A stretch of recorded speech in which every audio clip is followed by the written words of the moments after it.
Hi everyone, how are you doing? It's Andre here, Licensed Immigration Advisor. So we've had quite a lot of recent rule changes, a lot of changes to the New Zealand immigration rules, and what I want to do is try and explain what kind of effect these have on residence pathways.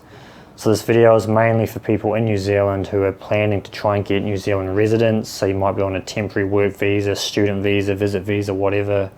If you're trying to get residence, I'm going to quickly explain how the latest rule changes might affect you. So what's just happened is that the employer accreditation, which was scheduled for the 1st of November 2021, that's been delayed until the middle of 2022 sometime. So what was going to happen is that on the 1st of November 2021, the work to residence visa, so the accredited employer work to residence visa and the long-term skill shortage list work to residence visa, they were going to be getting deleted. But I guess now that the employee accreditation has been pushed back till the middle of 2022, I guess you can still use those pathways up until the middle of 2022, but I don't know exactly at this time, but I'd say you can probably still use those pathways. So if you have the opportunity to get on an accredited employer work to residence pathway or a long-term skill shortage list work to residence pathway, you should do that as soon as possible. So for the accredited employer work to residence, you obviously need to be working for an accredited employer. They need to be currently accredited. And at the moment, these no more applications are allowed to be submitted for employer accreditation.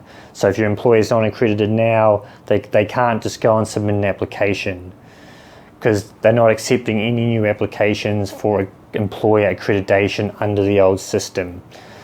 But if your employer is currently accredited now and they are paying you $38.25 per hour, you could possibly try and jump on that pathway now. But they have to be accredited, currently accredited, and you have to be getting paid enough. But of course, not many people are going to qualify for that pathway. However, there's also the long-term skill shortage list work to residence pathway.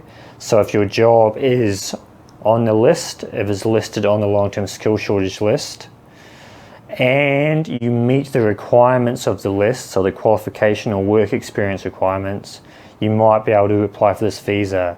But just keep in mind, the list has two sides. There are two sides to the list. The side on your left is the job.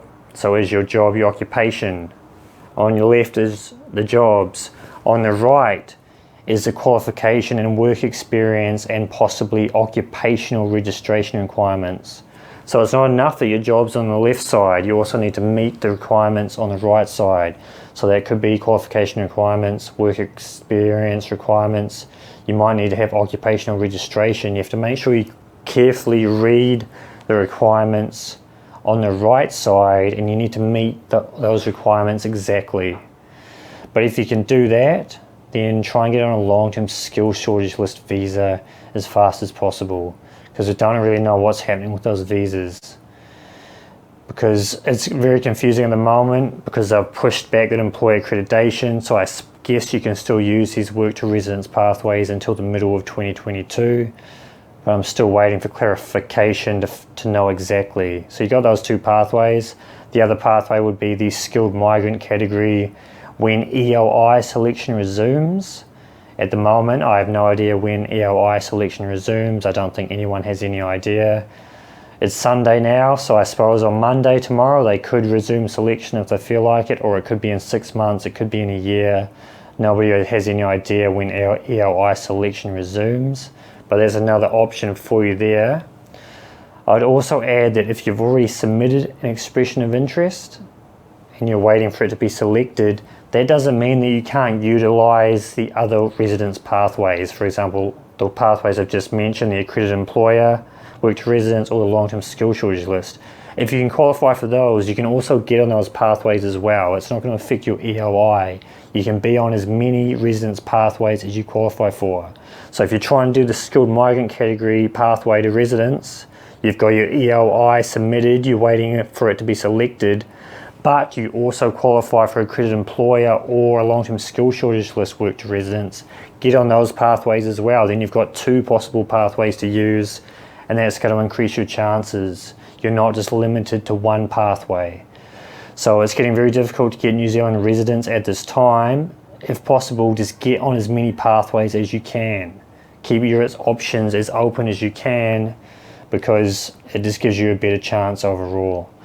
So anyway, I hope this video was helpful. I will be making more videos with updates on residence pathways and what's happening in the future, but it's all very confusing now because the rules are changing like every day or every week.